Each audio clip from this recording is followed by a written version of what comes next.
And now our fearless leader is going to end the night. Please welcome NALEO and NALEO Educational Fund, I was going to call him the Honorable, the Magnificent Executive Director, Arturo Vargas.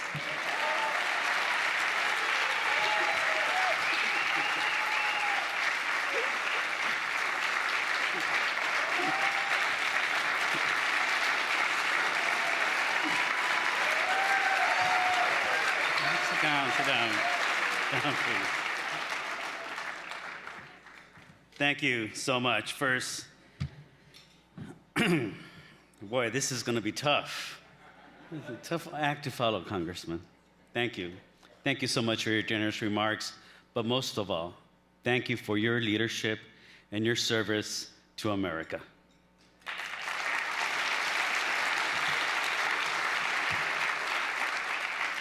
Secretary Castro, I knew you had something going when I learned that you went to Stanford. Class of '84, by the way. Thank you for your leadership as well.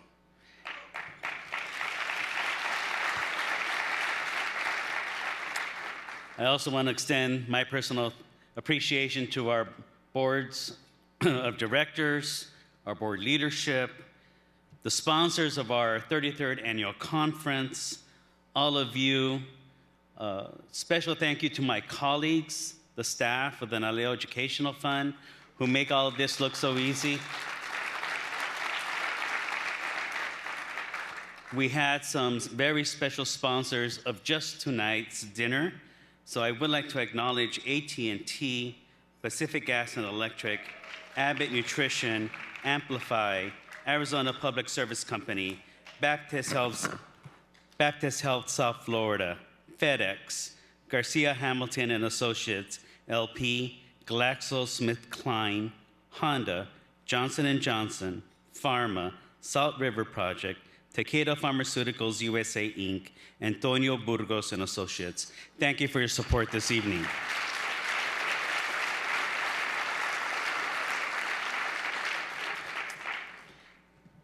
So I also was scripted to say a few remarks tonight, but I am going off script. I am going off script because I am angry. I am so angry. And those of you who know me know I'm a nice guy. I don't yell. When I get angry, I get really quiet. And right now, I am really angry. And as a Latino in this election cycle, there is so much to be angry about. And I'm angry not because of the reasons you think. Not because of a certain candidate's rhetoric. Not because not everybody who should have been here at this conference is absent. That's not why I'm angry. I am angry because we have a political system that disenfranchises our community. And I think it's time for us to hold accountable a system that keeps our community away from political power. 40 years ago, as I have learned the history of NALEO, Congress Edward R. Roybal convened his colleagues at the Democratic Convention in Kansas City in 1976 to form this idea called NALEO. And he did it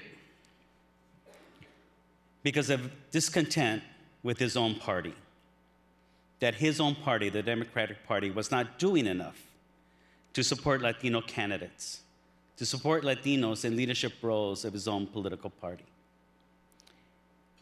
He was angry. 40 years later, and after 22 years working hard to implement that vision, I see why he was angry. Because our political system is keeping our people down.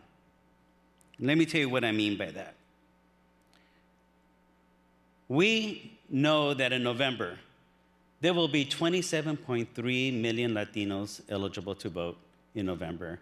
And we at the NALEO Educational Fund are projecting a record number of Latinos will vote, 13.1 million. Yes, 13.1 million, celebrate that. But it's not good enough. That's half of our potential electorate. And we have been trying to figure out why is it that we have such a gap between the performance of Latinos in American elections and other communities. And I accept the fact that voting is a personal responsibility of every US citizen. And I also acknowledge that there are certain characteristics that contribute to low voting rates. If you own a home, you vote more than if you're a renter. If you've graduated from college, you vote more often than if you haven't graduated from high school. If you make over $100,000 a year, you vote more often than if you make $20,000 a year. I get all that. But that's not enough to explain why we have this performance gap.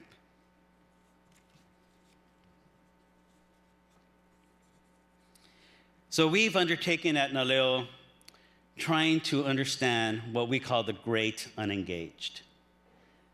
That more than 13 million Latinos who do not vote regularly.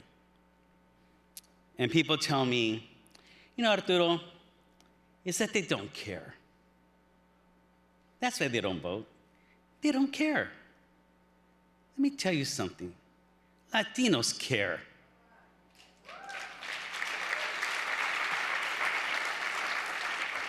Latinos care about their families. They care about their children. Latinos care about their communities. They care about the quality of education that their children are receiving. They care about whether or not they can make enough money to pay the rent, feed their families, and buy the prescription medications they need to keep their family healthy. Latinos care about whether or not their streets are safe. Latinos care about whether or not their sons or daughters will come back from Afghanistan or home from a nightclub. Latinos care.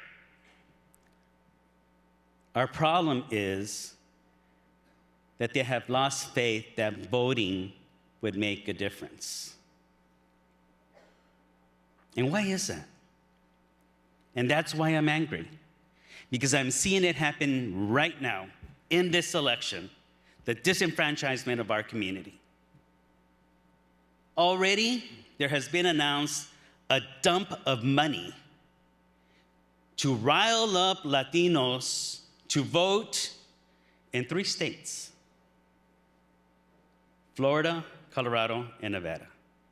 Millions of dollars have been already allocated by wealthy donors to register to vote and to get Latinos to vote for a particular candidate to achieve a particular outcome. And so what happens in this process? There's this money dump at the last minute. We rile up our community and tell them, this is the most important election of our lifetimes. This is the one time you really have to vote. Because if you vote this one time, your life is going to change. Well, number one, we have to stop lying to people. Nothing changes with voting in one election. We told them that in 2000. We told them that in 2004. We told them that in 2008. We told them that in 2012. And we're going to tell them that in 2020.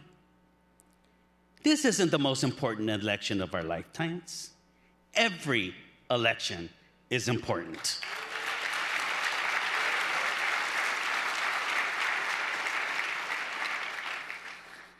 So what happens and what is happening now in this election cycle?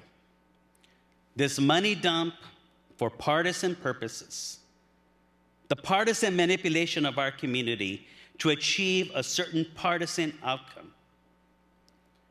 And they will dump money in these 3 states, and they will ignore the Latinos in California, in Texas, in New York, in Illinois.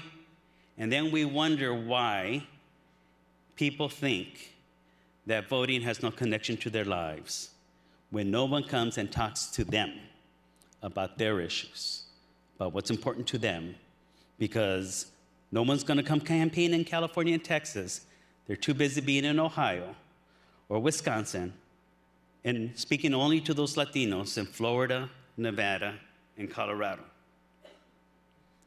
And so what does that do to our community? It riles us up. It gets people out to vote. On November 8th, the donors achieve that outcome. And on November 9th, they leave, having achieved the election results they want. And there we will be, NALEO, NCLR, and our other sister organizations, to pick up the pieces, to convince our community that, no, your vote really does matter. But over the course of those millions of dollars that had been dumped at the last minute, we didn't invest in the civic infrastructure of our community. We didn't invest in the long term.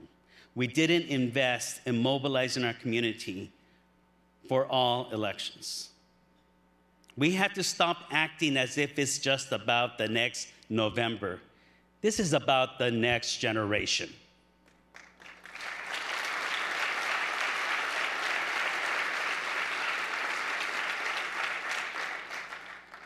So my challenge to all of you is that you're all political animals in this room. You're all part of this process as well.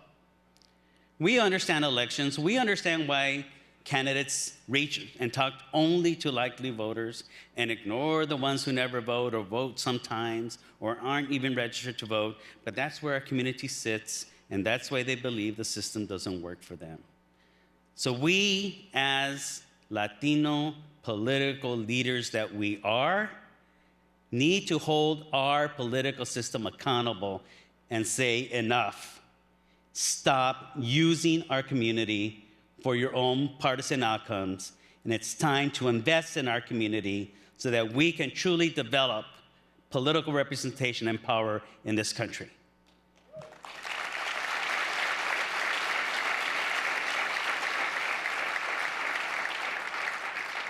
Because unless we do that, I assure you, if we don't develop true political power and invest in the civic engagement infrastructure of our community for the long term and hold our systems accountable, there we're going to be on January 20th, hat in hand, begging whoever is going to be the next president of the United States, saying, oh, please, we need at least one cabinet secretary. Because we would not have developed the political power over the long term. And that's what we need to be doing as NALEO. That's what we need to be doing as elected and appointed officials, regardless of the political party. It's not about a single party's agenda. It's about our community's agenda.